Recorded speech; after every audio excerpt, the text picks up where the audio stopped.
que é bem perto da Zona J do sítio onde eu vivo, e ele foi também que nós estivemos na escola, e em parceria eu um filme de duas mulheres. Passou pelas rádios, entrou em jornais como repórter internacional.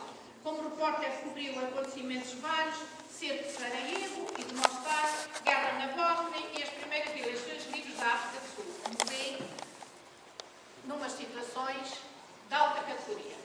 Durante 17 anos publicou as crónicas Levante Sobrel, tendo recebido 2 prémios Gazeta, o mais alto galardão do jornalismo. O seu primeiro romance foi escrito em 2006, por conseguinte é uma pessoa que também se dedica à escrita. Aliás, todos eles escrevem bastante e bem. E o Joel já começou por mostrar algumas das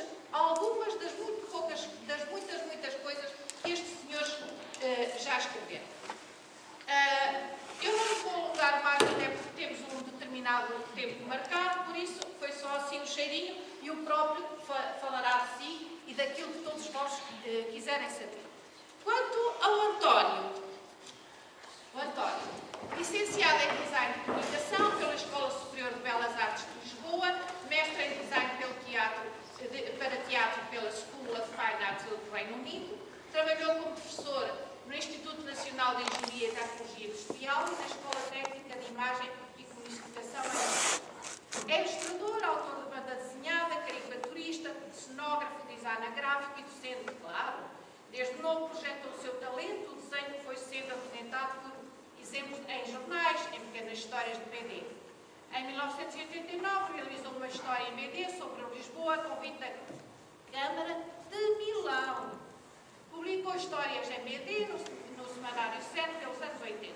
Recebeu vários prémios, é uma pessoa muito ligada, por conseguinte, à banda desenhada, da qual todos eles estão ligados entre si. Isto é autenticamente um povo e depois os tentáculos. Eu, como tenho tempo, teria muito mais coisas para dizer, mas como não tenho tempo para isso, temos o tempo assim um bocadinho marcado, olha, eu não digo mais nada. Agora, vamos lá ver, vamos lá entrar nos assuntos que os trazem aqui aos nossos 3 grandes conhecedores destes 3 mundos que todos nós gostamos muito. Quem é que quer começar a fazer perguntas? Eu sei que os portugueses são, assim, umas pessoas que não gostam muito de falar em público.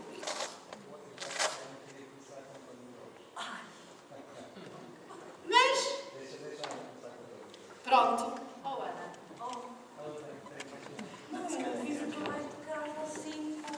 Eu não fiz assim um trabalho de casa com a Ana. Pronto, e o António Joel disse, tens que tratar, perguntar e questionar aqui o António Jorge. Eu também tenho questões para pôr.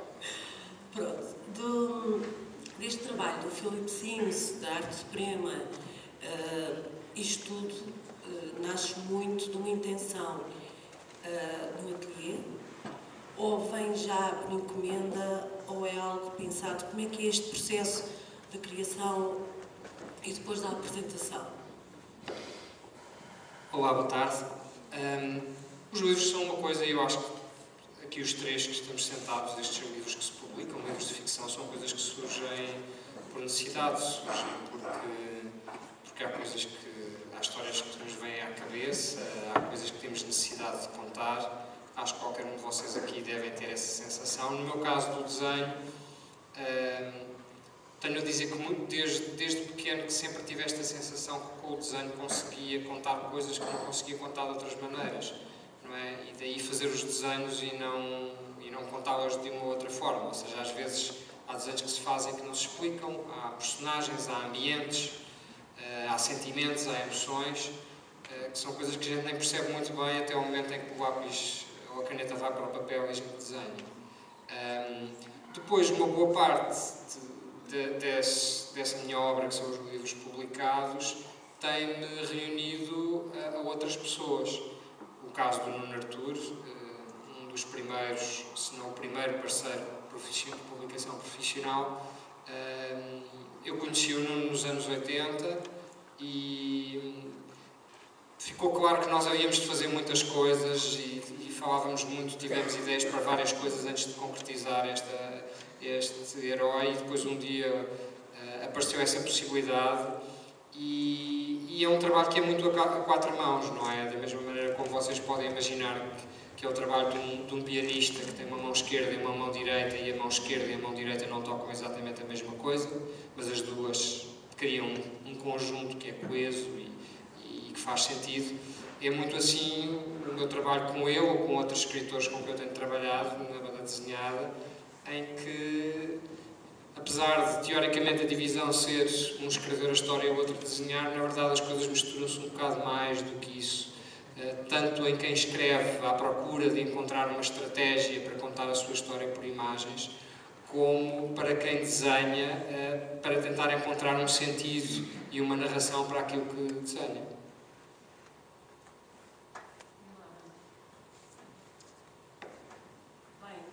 O sentido do humor é inevitável em Portugal porque, de facto, somos seres muito caricatos, não é?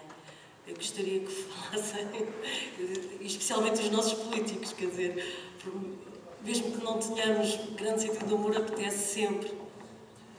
Bom, boa tarde a todos, obrigado pelo convite para estar aqui. Eu gosto sempre de falar nas escolas e gosto sempre de falar com esta proximidade e de poder falar um pouco do que é o nosso trabalho com pessoas que ainda vão fazer muitas coisas. De facto, pronto, para perceberem bem, nós somos todos amigos e conhecemos em circunstâncias diferentes. O Jorge, como já disse, conheci o Jorge nos anos 80 e encontramos num sítio que era o Clube Português de Banda Desenhada, que era um sítio onde se encontravam pessoas que gostavam de banda desenhada. Eu gostava e tinha uma enorme dificuldade que era, adorava banda desenhada, tinha a cabeça cheia de histórias, mas não sabia desenhar. Era péssimo a desenhar. E precisava absolutamente de encontrar uma pessoa que desenhasse e com quem pudesse trabalhar. E encontrei o Jorge. E a partir do momento em que começámos a conversar, isto já foi, éramos ainda miúdos, andávamos no liceu, mas nessa altura, enfim, falámos, ele tinha as ideias dele, eu tinha as minhas, mas não calhou nessa altura.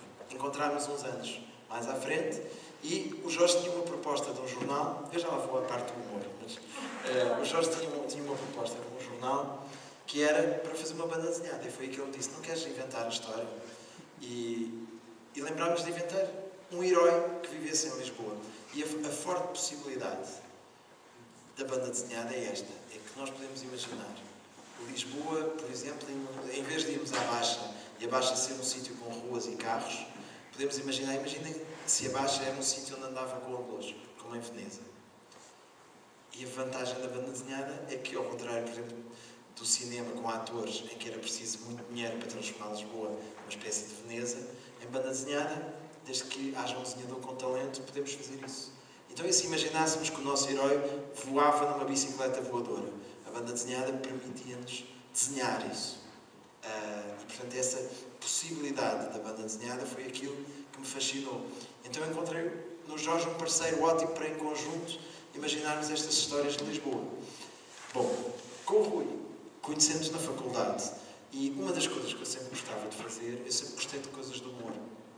E sempre gostei de escrever sketches. Lembro-me que na altura fiquei muito influenciado por um grupo que vi na televisão, que eram os Monty Python. E sempre quis fazer aquilo em Portugal. E na altura não havia televisão por cabo, não havia internet, muito menos. E, portanto, o que era a possibilidade que nós tínhamos de tentar inventar coisas divertidas? Era escrever e fazer ao vivo. Então eu trabalhei e fiz isso num teatro, que era o Teatro da Nova, o Teatro da Universidade Nova, onde nós andávamos. Então escrevi uma peça e comecei a convidar pessoas para entrar na peça e conheci o Rui, que achou boa ideia. E começámos a trabalhar juntos. Ele entrou na minha peça, era um dos personagens. Ficámos amigos desde aí e uns anos mais tarde eu tive esta ideia de fazer uma empresa de escrita. Ou seja, uma empresa que escrevia textos para cinema, televisão, banda desenhada. Então desafiei o Rui para entrar nessa empresa, a que demos o nome de Produções Fictícias, e começámos a escrever para aqui e para ali. Um dos trabalhos mais importantes que nós fizemos foi um programa com bonecos que se chamava Contra-Informação e que o Rui, durante 13 anos, escreveu com outra pessoa, José Pina, e às vezes com mais outros. Mas sobre isso o Rui, se calhar, poderá falar. O humor é uma coisa ótima porque é uma maneira divertida de ganhar a vida, embora embora seja duro, quando temos que todos os dias ter graça. Às vezes não temos vontade nenhuma de ter graça, porque estamos deprimidos ou estamos tristes, mas mesmo assim temos que escrever. O António Jorge escreve cartoons, desenha cartoons todas as semanas.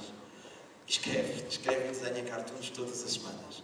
O Rui, durante muitos anos da vida dele, todos os dias tinha que se sentar em frente ao computador e inventar coisas engraçadas para os bonecos do Contra-Informação. Mas, no fundo, depois a recompensa é ótima. Quando nós começamos a ver as pessoas a rirem daquilo que nós fazemos, é uma das melhores recompensas que pode haver, que é ver aquilo que foi inventado.